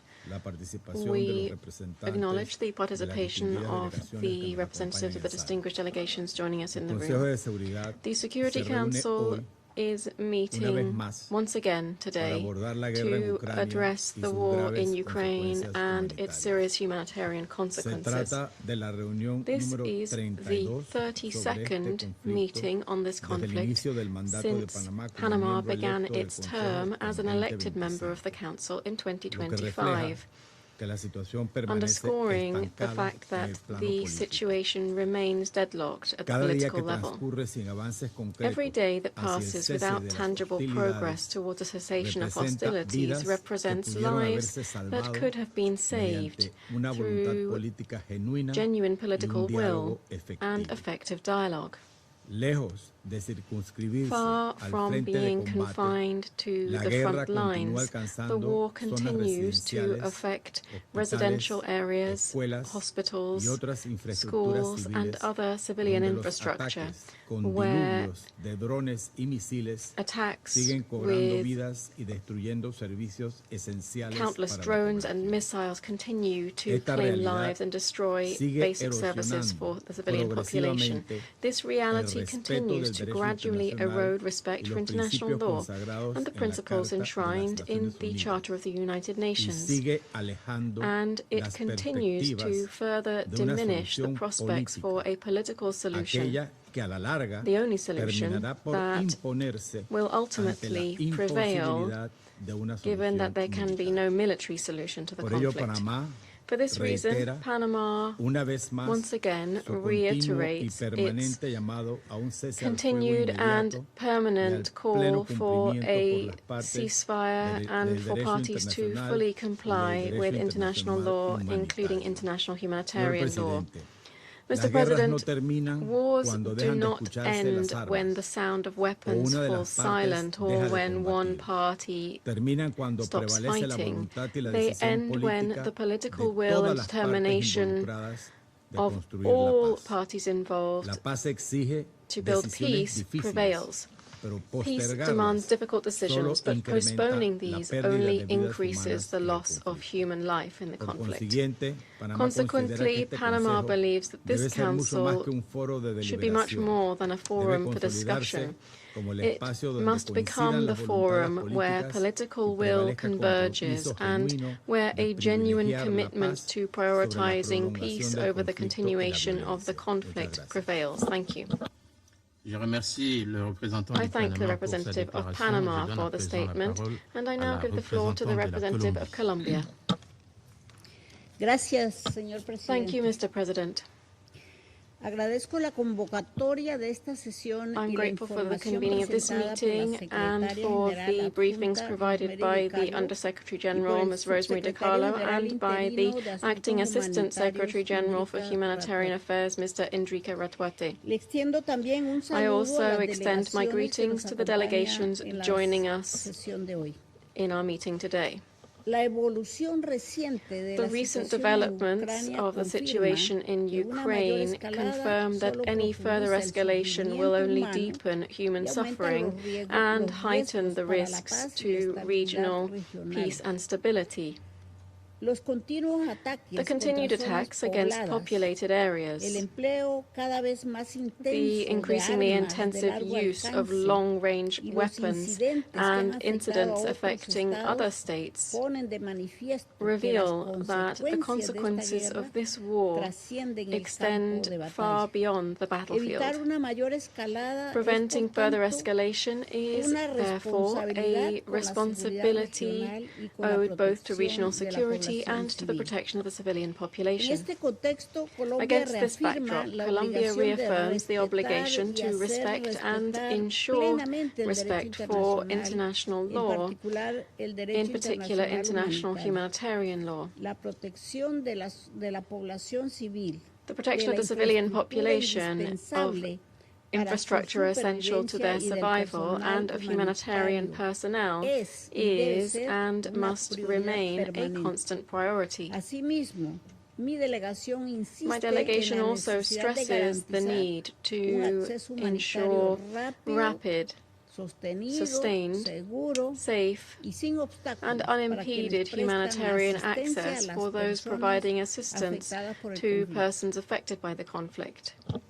Quisiera referirme asimismo a la situación de los prisioneros de guerra. I would also like to address the situation of prisoners of war. Their humane treatment in accordance with the Geneva Conventions is a binding legal obligation.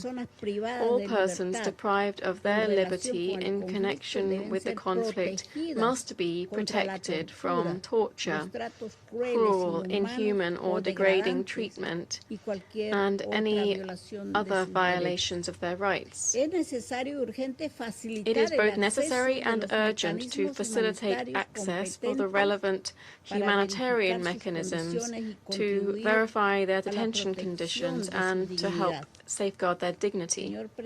Mr. President, Colombia welcomes the recent exchanges of prisoners of war. We commend the states and other actors whose good offices and facilitation efforts made these agreements possible. These initiatives are of profound humanitarian value for the individuals and families concerned, but they also send out a message of hope. Even in the midst of a conflict of this magnitude, dialogue does remain possible. Prisoner exchanges and other humanitarian measures should not be viewed as isolated achievements. They too can serve as confidence-building measures that help preserve channels of communication between the parties, while contributing to alleviating human suffering. Every measure that protects human dignity and lives, every humanitarian exchange, and every channel of dialogue that remains open represents a step in the right direction. These avenues must be preserved and expanded. The prospects for peace will, to a large extent, depend on the political will of the parties to bring the hostilities to an end and to build a negotiated, peaceful, and lasting solution to the conflict. For this reason, Colombia reiterates its call for an immediate ceasefire that is verifiable and supported by effective monitoring mechanisms, so as to facilitate humanitarian access and give rise to the conditions necessary to advance towards meaningful negotiations. Experience has shown that peace processes require trust, but also mechanisms capable of verifying compliance with the commitments undertaken by the parties. Colombia will continue to support all mediation and facilitation efforts aimed at bringing the parties closer together. We call on the members of this Council to support and strengthen these initiatives, since we remain convinced that every opportunity to build trust is also an opportunity to achieve peace. Thank you very much. I thank the representative of Colombia for the statement, and I will now make a statement in my capacity as representative of the Democratic Republic of the Congo. I thank Ms. Rosemary DiCarlo ainsi que M. Indrika Ratwate pour leurs exposés exhaustifs. For their comprehensive briefings. The Democratic Republic of the Congo remains concerned about the continuation of hostilities. Les nombreux appels à la désescalade et à la retenue lancés par ce Conseil, ma délégation constate avec regret que la logique militaire semble irrémédiablement prendre le pas sur les efforts politiques et diplomatiques pourtant indispensables à un règlement durable de ce conflit, au détriment des populations civiles, notamment les femmes et les enfants qui en payent un lourd tribut. who are paying a heavy price. Réaffirmant son profond attachement aux buts et principes de la Charte des Nations Unies, au respect du droit international et du droit international humanitaire, la République démocratique du Congo rappelle qu'il ne saurait y avoir de solution militaire à ce conflit.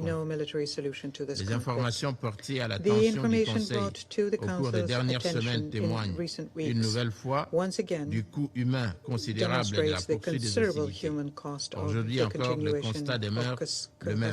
L'intensification des opérations militaires avec le recours croissant à des drones, des missiles et d'autres armes sophistiquées ne fait qu'accroître l'exposition des populations civiles aux effets des hostilités et rend toujours plus fragile la protection des infrastructures indispensables à leur survie.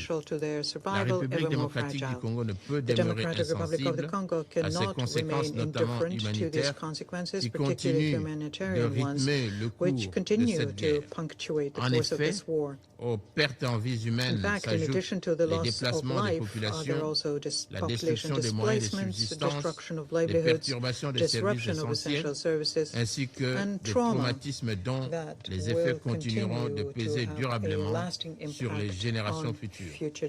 Ces réalités ne peuvent en aucun cas être ignorées et rappellent l'ampleur du coût humain de ce conflit ainsi que l'urgence de mettre un terme à cette spirale sans issue. À ce propos, ma délégation aimerait rappeler les 3 points suivants. Premièrement, la République démocratique du Congo réaffirme que toutes les parties au conflit sont tenues de respecter pleinement les obligations qui leur incombent en vertu du droit international, notamment du droit international humanitaire et du droit international des droits de l'homme. La protection des civils ainsi que des biens de caractère civil doit demeurer une priorité absolue en toutes circonstances.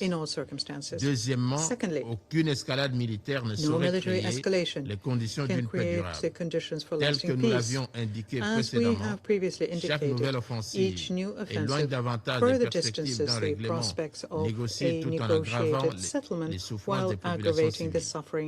Seule la désescalade, la retenue et la reprise d'un dialogue sincère permettront d'ouvrir la voie à une solution politique conforme aux buts et principes de la Charte des Nations Unies. Troisièmement, ma délégation appelle toutes les parties à s'abstenir de tout acte susceptible d'aggraver davantage la situation et à privilégier sans délai les voies du dialogue, de la médiation et de la diplomatie conformément à l'esprit de la Charte des Nations Unies. Pour conclure, la République démocratique du Congo rappelle qu'il incombe au Conseil de sécurité, conformément aux responsabilités que lui confère la Charte des Nations Unies, de poursuivre ses efforts en faveur d'un règlement pacifique de ce conflit. Ma délégation continuera d'appuyer toute initiative crédible susceptible de favoriser la désescalade, de protéger les populations civiles et de rapprocher les parties d'une paix juste et durable dans le respect du droit international. Je vous remercie. Je reprends mes fonctions de président du Conseil. Je donne maintenant la parole à l'Ukraine. Thank you, Mr. President. I thank the Presidency of the Democratic Republic of the Congo for convening this meeting and express my deep gratitude to the delegations of Denmark, France, Greece, Latvia, and the United Kingdom for supporting our request for this meeting. I also express my appreciation to the distinguished briefers Under Secretary General Di Carlo and Acting Assistant Secretary General Ratwate for presenting evidence of new war crimes committed by Russia against Ukrainian civilians. Mr. President, before I turn to my main remarks, I would like to refute yet another torrent of absurd claims and fabrications that we have just heard. As George Orwell famously captured in his novel 1984, 3 slogans for the totalitarian state that distorted the reality and allowed to control its society and justify all foreign conflicts. And I quote, "War is peace, freedom is slavery, ignorance is strength." End of the quote.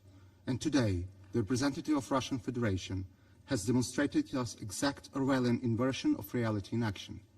Thus, sitting here at this chamber, Russia proposes us to believe that deliberate missile and drone strikes of residential buildings is a legitimate way of warfare. Russia wants us to believe that occupation of Ukrainian cities, totally destroyed by Russian forces, means liberation. Russia continues attempts to persuade the world that their full-scale military invasion of Ukraine is for peace and security. Nobody would ever fall for aggressor lies here. The reality is well known, and it is totally different from Russian propaganda. Russia launched this unprovoked war of aggression against peaceful nation more than 12 years ago, and now continues to abuse its seat in this council. And we don't have to forget that this presence here is illegal, and it should be removed from this council entirely.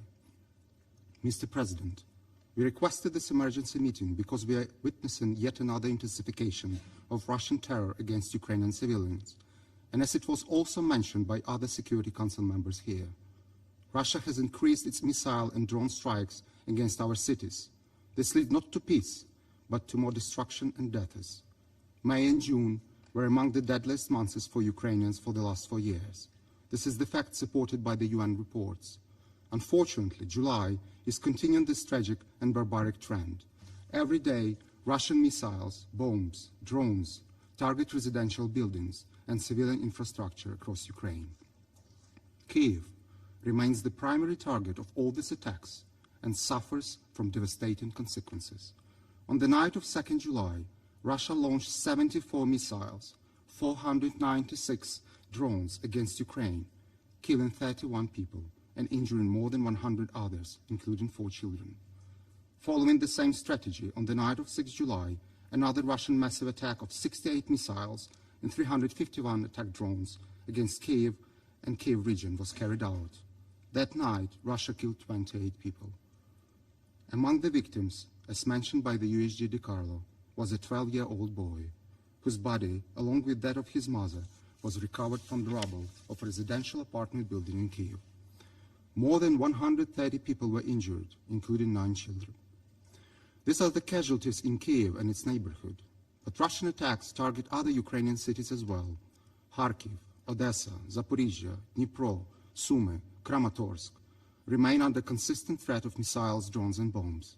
The death toll of Ukrainian civilians since beginning of July continued to rise.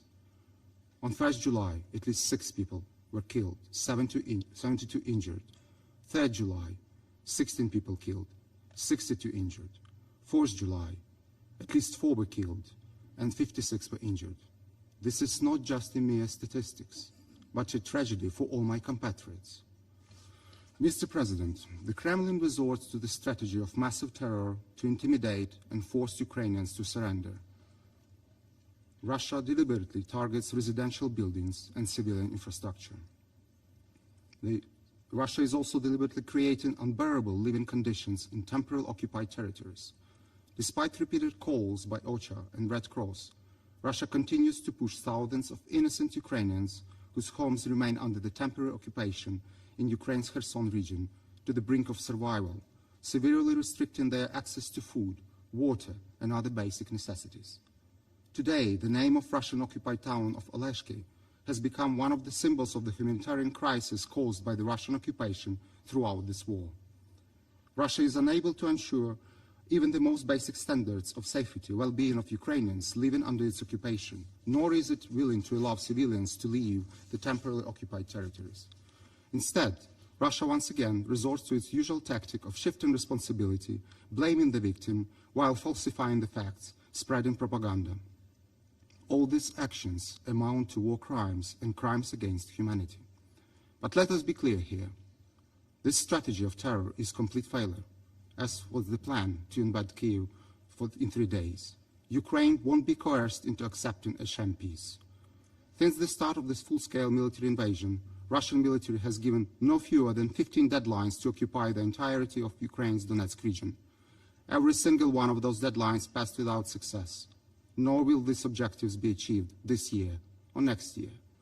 Russia's false claims regarding the capture of Konstantinivka are yet another example of systematic disinformation campaign. But the reality on the ground tells a very different story.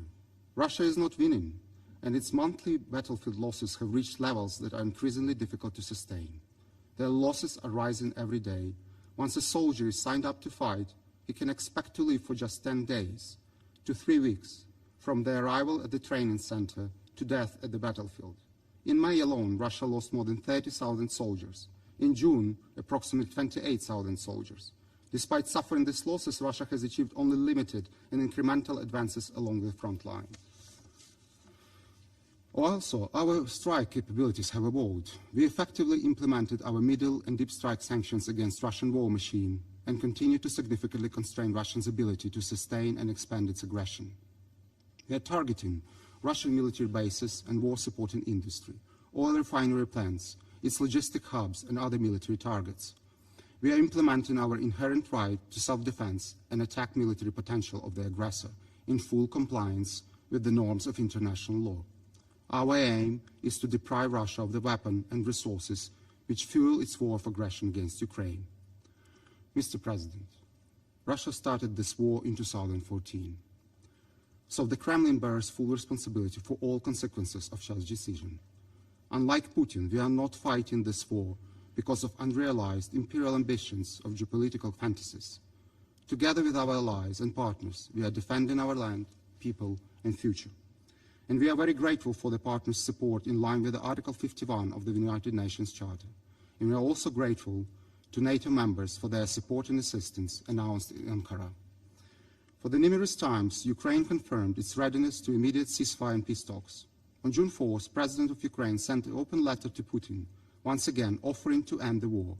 And we continue our talks with the United States and other allies on finding the most effective way to stop it. But Russia has no desire to do it. Moscow continues to reject every genuine peace initiative.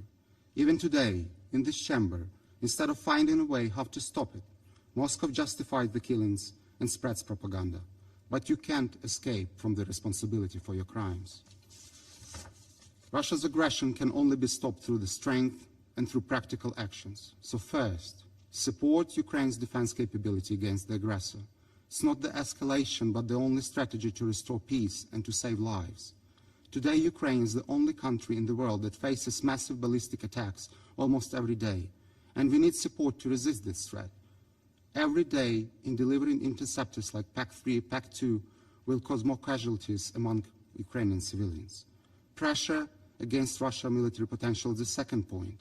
We need to choke the sources of Russian military capabilities and increase sanctions.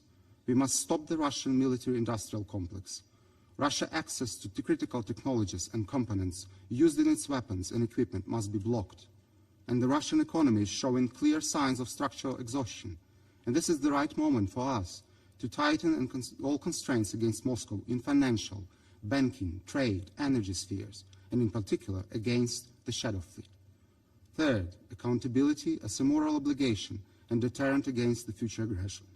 We call for the continuation of work aimed to restore justice for the victims of Russia, and we welcome the recent decision of the government of Netherlands to host the special tribunal for the crime of aggression against Ukraine in The Hague. We also demand the immediate return of unlawfully deported Ukrainian children, illegally detained civilians, and prisoners of war without any delay back to their homes. We need to bring all those responsible for the war crimes to justice. Strengthening of the UN effectiveness in implementing its functions is the fourth point. The paralysis of the UN Security Council regarding Russia's crimes must be stopped by the international community who still respect rules-based international order. Thus, we once again here appeal to the members of Security Council to place on the table, without further delay, a draft resolution calling for immediate and unconditional ceasefire. Such a step would be a clear signal of support and restoration of comprehensive, just, and lasting peace for Ukraine. Mr. President, there is only one path forward for Russia to end this war of aggression against Ukraine, now. It requires Moscow to recognize that its war is a historic catastrophe. If they refuse to stop it, the costs and consequences for Russia will continue to rise. The choice is Moscow's, but the responsibility for stopping them is ours. Thank you, Mr. President. Je remercie le représentant de l'Ukraine pour sa déclaration. Je donne maintenant la parole à son Excellence M. Stavros Lambrinidis, chef de la délégation de l'Union européenne auprès de l'Organisation des Nations Unies. Merci, Monsieur le Président. I have the honor of delivering this statement on behalf of the European Union and its member states, the candidate countries Montenegro, Albania, Ukraine, the Republic of Moldova, Bosnia and Herzegovina, and Georgia, as well as Liechtenstein, Monaco, and San Marino, align themselves with this statement. I thank the DRC presidency for convening this meeting and thank as well our exceptional briefers for their factual updates. Day after day, Mr. President, Russia continues its illegal and unprovoked full-scale invasion of Ukraine. It doesn't care about the Ukrainian civilians it kills or the Ukrainian children it deports, forcibly transfers, and indoctrinates, in blatant violation of international law and basic human dignity. It doesn't care about the 1,000 of its own soldiers a day that die in pursuit of its illegal war of aggression. It certainly doesn't care about the UN Charter that it tramples over or the UN resolutions and ICJ court rulings that it defies. And it obviously doesn't care about what its colleagues on this Security Council have to say. Because while all other Council members consistently call for an end to the killing, Russia intensifies its bombings, deflects the blame, and even plays the victim. It is high time that Russia understands that borders cannot be changed by force and that aggressors cannot be rewarded. Not in Ukraine, not anywhere. After almost 4.5 years of bloodshed and destruction, Russia has patently not achieved its goals on the battlefield. By every standard it has set for itself, Russia is losing this war. Some reports estimate its losses at 1.5 million. In frustration, it has intensified its missile and drone attacks against Ukrainian cities, energy infrastructure, and civilians.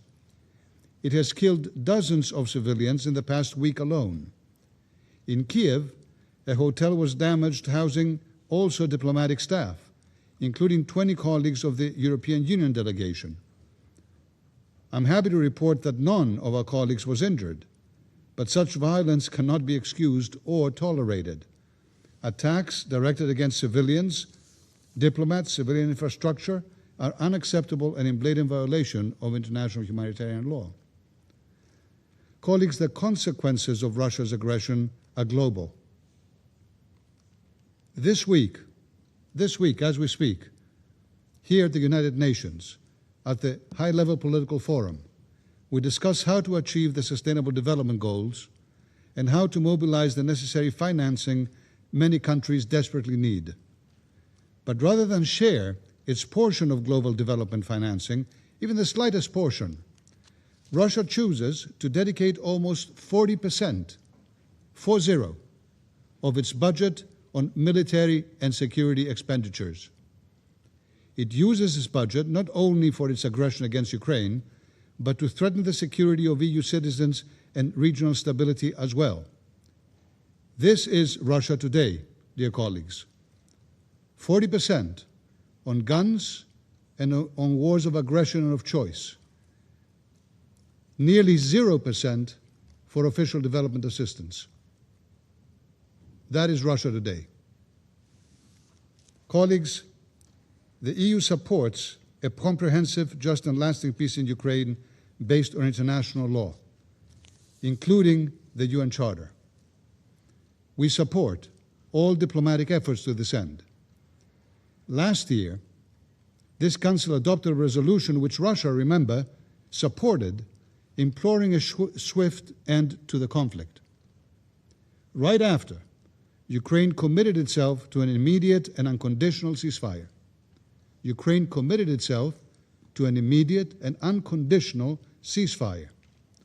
More than 15 months ago was that pledge.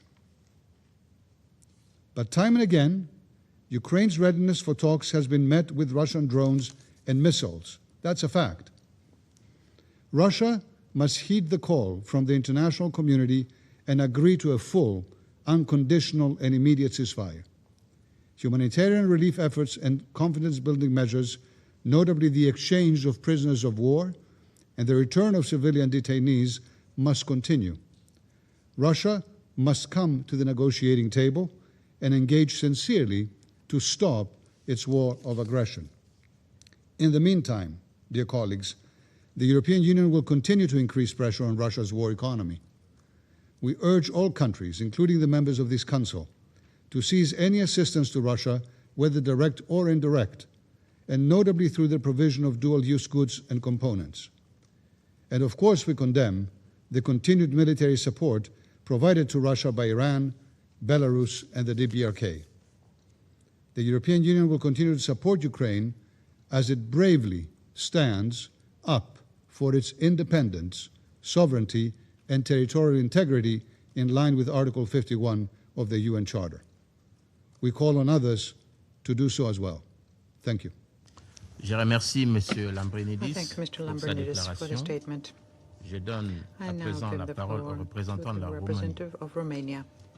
Thank you very much, Mr. President. Romania aligns with the statement of the European Union just delivered.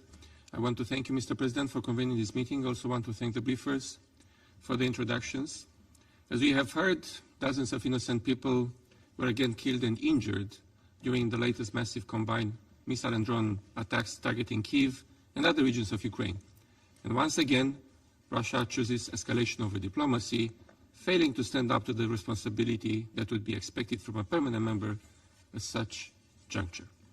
Confronted with Ukraine's legitimate and resilient self-defense, the aggressor continues to escalate against civilians in yet another failed attempt to turn the tide through fear and destruction. The relentless bombing of Ukrainian cities, the continuous killing and injuring of civilians, including children, the senseless damaging of residential buildings and civilian infrastructure does not convey a perception of strength. It reflects a conduct contrasting with what the UN Charter, this Council, and our organization stand for, and the principles and values we promote. This Council said it repeatedly. The deliberate targeting of civilians and civilian infrastructure is unacceptable under international law and must stop immediately. We support Ukraine in ensuring justice through relevant accountability mechanisms for the loss of life and damage suffered. Mr. President, in its latest meetings, this Council almost unanimously placed its political weight behind the call for an immediate ceasefire and ending the war. What is expected now from Russia is simply to raise to the moment and match Ukraine's proven commitment to peace, as we have also just heard today in this meeting from our Ukrainian colleagues. It is important for Russia to stop attacking with missiles and drones innocent civilians in Ukraine, to agree to an immediate, full and unconditional ceasefire, to genuinely and meaningfully engage in negotiations towards a just and lasting peace, to return those Ukrainian children unlawfully deported or forcibly transferred, to change the course towards peace. Ukraine, the United States, European leaders continuously work to ensure the environment and conditions for a meaningful diplomatic process leading to a just and lasting peace, and we will continue to support these efforts. A ceasefire remains the very first step to unlock a path to peace. Ukraine repeatedly expressed its readiness for a ceasefire and a diplomatic end to the war. The international community is ready to support it. President, escalation will not change reality on the ground, nor our resolve in supporting Ukraine in their legitimate self-defense. Romania stands with Ukraine and its people for as long as it is needed. Misleading narratives blaming the West will not succeed in hiding that Russia is not genuinely seeking peace, as well as its refusal to engage in meaningful talks despite committed efforts by the Ukraine, United States, and European leaders. Our support to Ukraine is not meant to instrumentalize or to prolong the war, but to bring it closer to its end. And we will continue to factually expose the regional and global consequences of the war, which concern us all. The full responsibility for any such consequences rests with the aggressor. We reiterate our support for comprehensive, just and lasting peace in Ukraine, in line with the UN Charter and international law, and in full observance of the principles of sovereignty, independence, territorial integrity within internationally recognized borders, with robust and workable security guarantees. Hollow attempts to divert attention cannot cover the truth. Time has come for the aggression against Ukraine to stop. Thank you, Mr. President. Je remercie le représentant de la Roumanie pour sa déclaration. Je donne maintenant la parole au représentant de la Lituanie. Mr. President, I have the honor to speak on behalf of the Baltic states, and we also align with the statement of the European Union. We thank the Presidency of the Democratic Republic of the Congo for scheduling this Council meeting to address Russia's continued and intensifying deliberate attacks against civilians and civilian infrastructure across Ukraine. We also appreciate statements by the briefers and Council members once again calling on Russia to stop its barbaric campaign of terror and to agree to an unconditional ceasefire. Early on July 6, Russia launched 68 missiles and 351 long-range drones, killing at least 23 people. 15 people were killed in Kiev, which was Russia's main target, and 56 were injured. Another 8 people were killed in the wider Kiev region and 21 were injured. These attacks are not isolated incidents, but part of a sustained campaign of terror against Ukraine's civilian population. Moreover, these attacks are fully consistent with a well-documented pattern of violations recorded in the Secretary General's reports. For 4 years, the UN Secretary General has been blacklisting Russia's military for committing grave violations against children, and this year, Russia was also listed for perpetrating conflict-related sexual violence. And these are the armed forces of the UN member state occupying a permanent seat of the Security Council, mandated by the UN Charter to maintain international peace and security. Such conduct is fundamentally compatible not only with the responsibilities of a permanent member of the Security Council, but also with the obligation of every UN member state. The Baltic states reiterate the Secretary General's decision to prohibit all countries repeatedly listed in the annexes of his reports on children and armed conflicts and conflict-related sexual violence from participating in United Nations peacekeeping operations. A military repeatedly listed for grave violations against children and conflict-related sexual violence cannot credibly be entrusted with the protection of civilians under the UN flag. Mr. President, we will continue to call for full accountability of Russia, all those responsible at all levels for the crime of aggression, as well as for all war crimes and other international law violations. We will also continue to call for a comprehensive, just and lasting peace in Ukraine. Such peace is needed not only for the innocent victims of Russia's war against Ukraine, but also to uphold international peace and security and prevent further Russian escalation.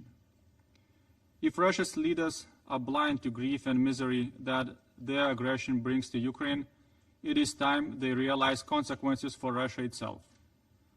Since the beginning of the reckless decision to invade Ukraine, the Russian military has suffered 1.4 million battlefield casualties, including well over 450,000 deaths. As Russia continues to pay an ever higher price for its aggression, in Europe we are mobilizing resources to increase support to Ukraine and enhance our resilience against Russia's hybrid activities. In NATO summit declaration adopted in Ankara on July 8, 2026, allies pledged 70 billion euros in military equipment, assistance and training for Ukraine. The current trajectory of senseless escalation will not help advance Russia's interest or its long-term legacy. It is time to take a decision that would be a step towards changing all that. That decision must be to reject war and seek peace, first and foremost by agreeing to an immediate, full and unconditional ceasefire. Let me reiterate that the Baltic states will continue providing comprehensive assistance, including military, in our unwavering support for the sovereignty, territorial integrity and political independence of Ukraine. I thank you. Je remercie le représentant de la Lituanie pour sa déclaration. Lithuania for the statement. I now give the floor to the representative of Poland. Merci, Monsieur le Président. Thank you, Mr. President. Je remercie la République démocratique du Congo for convening this meeting. Let me also thank the briefers for their interventions and align ourselves with the EU statement. Mr. President, we strongly condemn the latest large-scale attacks against Ukraine which demonstrate Russia's profound disregard for the basic principles of international law and indeed of humanity. Russia's cruel attacks reflect the inability of its armed forces to make significant advances on the battlefield. Russia continues its deliberate targeting of residential buildings, resulting in the deaths and injuries of numerous civilians, including children. It conducts attacks against critical infrastructure aimed at weakening Ukraine's resilience and depriving civilians of access to basic services. Such actions go far beyond legitimate military objectives and impose an unacceptable burden on millions of people. And speaking of people, Mr. President, while Russian civilians end up recently in long lines for the gas stations, Ukrainian civilians end up dead. In the face of the more and more tangible decline of Russia's economy, there is perhaps some hope that Russian people will eventually realize that this war and the choices of Kremlin run against their own interests. Poland will continue to reiterate one basic truth. The responsibility for launching and continuing this war lies solely with Russia. There can be no false equivalence between the aggressor and the victim of aggression. Ukraine is exercising its inherent right to self-defense in accordance with Article 51 of the UN Charter. Russia's aggression must stop. We call for a durable settlement based on full respect for Ukraine's sovereignty, independence, and territorial integrity. We expect Russia to engage in meaningful negotiations resulting in a lasting and just peace. Such peace cannot be achieved through the acceptance of aggression or legitimization of territorial gains achieved by force. It would create a dangerous precedent for further disregard of the Charter. We also underline that those responsible for crimes committed during Russia's aggression must be held accountable. Mr. President, we fully support all measures aimed at compelling the Kremlin to cease hostilities and agree to a ceasefire. The international community should increase economic and diplomatic pressure to have Russia comply with international law. Poland's commitment to supporting Ukraine remains steadfast. It is reflected in our continuous engagement and in the broad spectrum of humanitarian, economic, and military support provided since the outset of Russia's full-scale aggression. Je vous remercie. Je remercie le représentant de la Pologne pour sa déclaration. I now give the floor to the representative of Finland. Thank you, Mr. President. I have the honor to address the Council on behalf of the Nordic countries, Denmark, Iceland, Norway, Sweden, and my own country, Finland. Once again, this Council meets as Russia continues to intensify its aerial attacks against Ukraine. Many of us believed certain limits remained, also in war. This does not seem to be the case during the Russian brutal war of aggression against Ukraine. Again, we continue to witness increasingly deadly and destructive strikes clearly directed against residential buildings, civilians, and civilian infrastructure. In the first week of July alone, dozens of civilians were killed and hundreds injured across Ukraine. At least 60 people lost their lives in Kiev alone. We are also alarmed by the growing number of attacks on humanitarian operations and humanitarian workers protected under international humanitarian law. A week ago, a World Food Programme vehicle transporting WFP staff was once again directly struck by Russian drone. This marks a third major attack in 2 months directly affecting the WFP.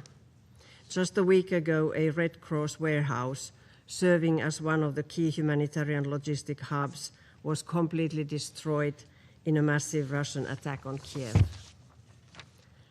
The Kiev-Pechersk Lavra, one of Ukraine's and the world's most treasured and cultural sites, religious and cultural sites, and a place of profound spiritual significance for the Orthodox faith, has not been spared from Russian aerial attacks either.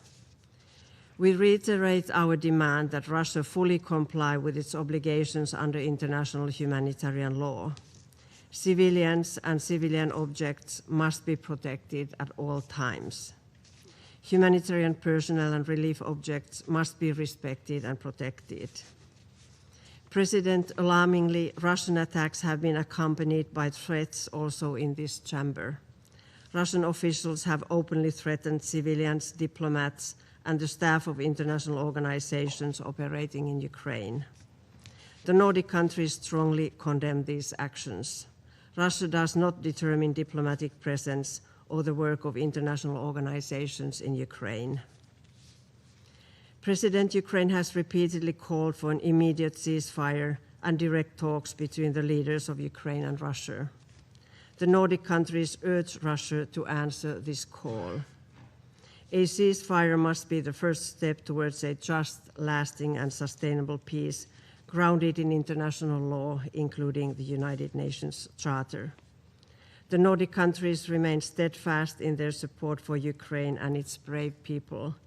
Ukraine has the right to defend itself in accordance with Article 51 of the UN Charter and to determine its own future. I thank you.